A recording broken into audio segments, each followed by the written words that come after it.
Salut à tous, c'est Saku, et aujourd'hui si on parlait un peu d'animé, à la base je voulais parler d'un animé coup de cœur, un peu connu et qui fait partie de mes petites pépites.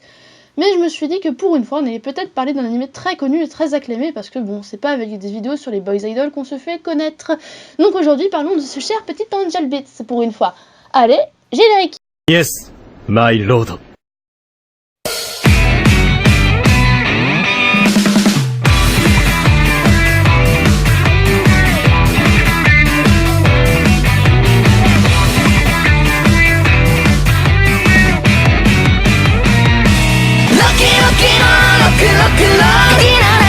トリックギターはドンストップドンストップさあ君の全てをさあ出してみせろよロッキーロッキーなロックロックラー Donc si tu connais pas Angel Beats, non sérieux, c'est dans le top 10 de My Anime List des animés populaires, mais pour les quelques-uns qui débarquent, voici un petit résumé. On suit Otonashi, un jeune gars amnésique qui débarque dans une espèce de monde parallèle. Il rencontre Yuri qui lui sort bien gentiment qu'il est mort et qu'elle est en train de combattre un ange avec son groupe parce que... Du coup, Otonashi va rejoindre ce groupe et combattre l'ange. A noter qu'ils ne peuvent pas mourir à nouveau, mais qu'ils peuvent juste être effacés s'ils ont une bonne attitude. Pour faire dans les grandes lignes, l'anime parle de la vie après la mort, mais on va en reparler. Bon, si tu as eu besoin de ce résumé, c'est que tu n'as pas vu l'anime. Dans ce cas, tu as skippé au timecode quand je dirais le mot spoil. Mais surtout, tu t'es peut-être un peu renseigné pour savoir si tu avais envie de regarder cet anime. Et tu as dû retomber sur les multiples qualités d'Angel Beats, à savoir l'humour, l'émotion et la forme. Donc on va étudier tous ces grands points, plus peut-être quelques-uns à la fin si on a le temps. D'abord parlons un peu de la forme, je n'en ai pas parlé mais l'anime est sorti en 2010 et pour l'époque l'animation est plutôt belle, c'est plutôt fluide et c'est pas mal du tout côté combat. Le truc c'est que les chara-design de certains personnages sont plutôt proches et parfois l'animation n'est pas très clean. Mais je chipote, globalement ça fait le boulot. Côté OST, on est probablement sur la plus grande qualité de cet anime, non seulement parce que la bande son est très agréable à écouter, mais aussi et surtout parce qu'elles sont très bien utilisées, mais on en reparlera un peu plus tard. L'ending est oubliable, mais l'opening est superbe. La mise en scène de l'opening de l'épisode 4 est très bien trouvée. Et enfin, je voudrais faire une petite note sur le groupe Girls in Monster, qui est un groupe de l'anime et qui ont fait plusieurs chansons que je trouve excellentes, comme ma préférée qui est Alchemy. Maintenant, parlons un peu de l'humour. Pour le coup, c'est très personnel. Si ça se trouve, tu vas vraiment rire devant cet anime ou alors tu vas le détester. Personnellement, je suis plutôt mitigée car j'ai l'impression que l'anime c'est pas vraiment sur quel pied danser pour l'humour. Par moments, on se tape des scènes d'humour très lourds avec des personnages secondaires ultra stéréotypés, des gags nuls, répétitifs comme certains personnages qui répètent toujours les mêmes phrases, comme le geek qui exige qu'on l'appelle Chris plusieurs fois par épisode pendant tout l'anime. Le truc, c'est qu'au début, tu souris, et à la fin de l'anime, t'as envie de lui faire bouffer son clavier pour qu'il se taise tellement ça devient lourd. Surtout que ça apporte strictement rien à l'anime. Bon, après, c'est qu'une partie de l'humour, faut que je me calme un peu. Cet anime a une autre facette que je trouve excellente aussi. Parfois, l'humour d'Angel Beats marche super bien. Je ne me souviens pas de tout, mais le meilleur exemple que j'ai est l'usage des OST. Par un moment, le staff met une OST triste au moment où l'un des persos connaît une loose. Et comme on s'y attend pas, tout de suite ça devient très très drôle. C'est pour ça que je disais que les OST sont le plus gros avantage de cet anime, car elles sont très bien gérées, surtout dans les moments d'humour. Pour finir avec les opinions populaires, ce qui revient le plus, c'est le côté émotionnel de l'anime. Vous vous en doutez, l'anime parle de vie après la mort, donc par définition, la mort dans les animés mène à des moments d'émotion. Du coup, je vais spoiler pour ceux qui n'ont pas vu l'anime, donc allez au timecode. Pour les autres, allons-y. Déjà, les flashbacks, on en a pas mal, mais ils sont nécessaires pour que l'on puisse s'attacher au personnage. Le premier que l'on voit est celui de Yuri, qui est plutôt poignant, mais qui m'a quand même dérangé, car je le trouve plutôt incomplet. Yuri nous dit après son flashback qu'aucun des personnages de cet animé ne s'est suicidé, mais on nous dit pas comment est-ce qu'elle est morte. Personnellement, ça m'a frustré, car ça laisse une part d'incomplet.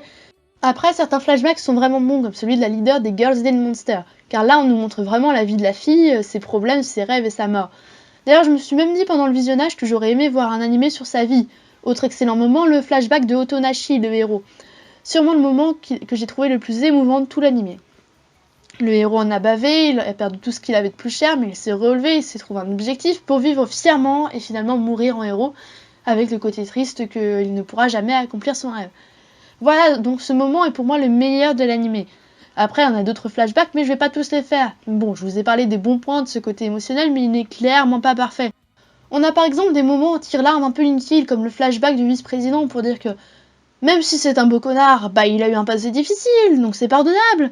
Allez, viens dans mes bras, gamin insupportable au manque d'affection. Bon, sinon, je sais que vous attendez tous que je parle du moment le plus aimé des fans, la fin. Oui, bah honnêtement, j'ai bien aimé la fin. Après tout, ils disparaissent après avoir accompli ce qui comptait le plus pour eux dans ce monde. Ils se disent au revoir après avoir organisé une petite cérémonie de remise des diplômes.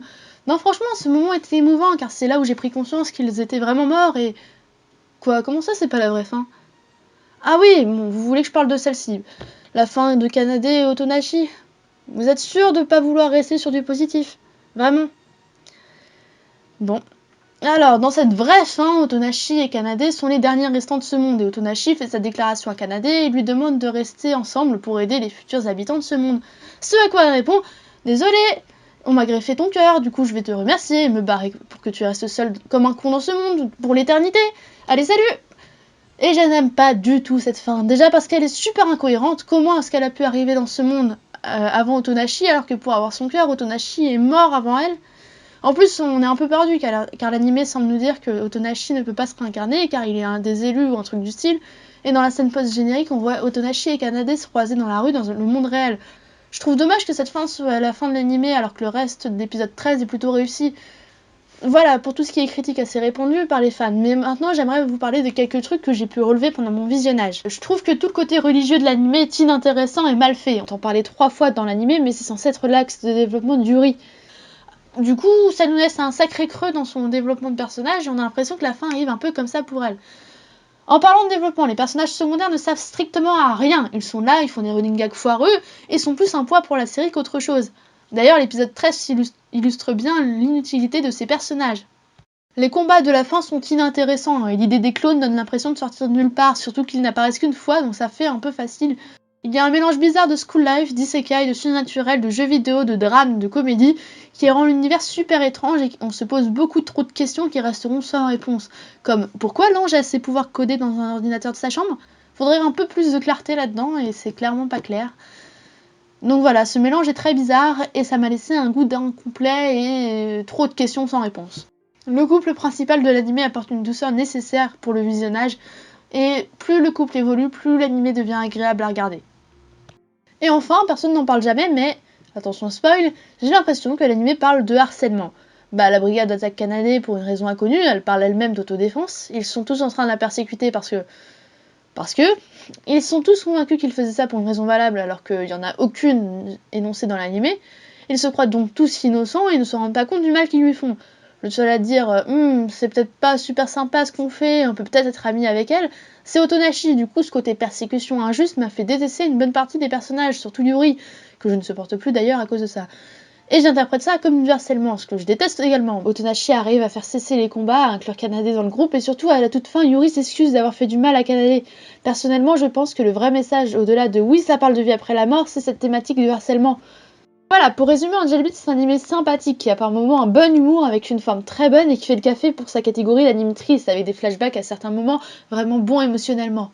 Surtout que le message de cet anime n'est pas forcément évident, beaucoup y voient un anime qui parle de vie après la mort, certains y voient la thématique de la religion, et personnellement j'y vois plutôt le thème du harcèlement et ça peut être une bonne chose que ce message ne soit pas clair car ça laisse libre cours à plusieurs interprétations. Mais c'est aussi un animé qui a des incohérences avec un univers mal posé qui provoque beaucoup de questionnements pour le spectateur et pas mal de facilités scénaristiques par ailleurs. C'est donc un animé avec autant de qualité que de défauts et personnellement je suis clairement pas fan car il y a beaucoup trop de problèmes dans cet animé qui ont gâché mon visionnage pour que je puisse forcément penser que c'est un bon animé.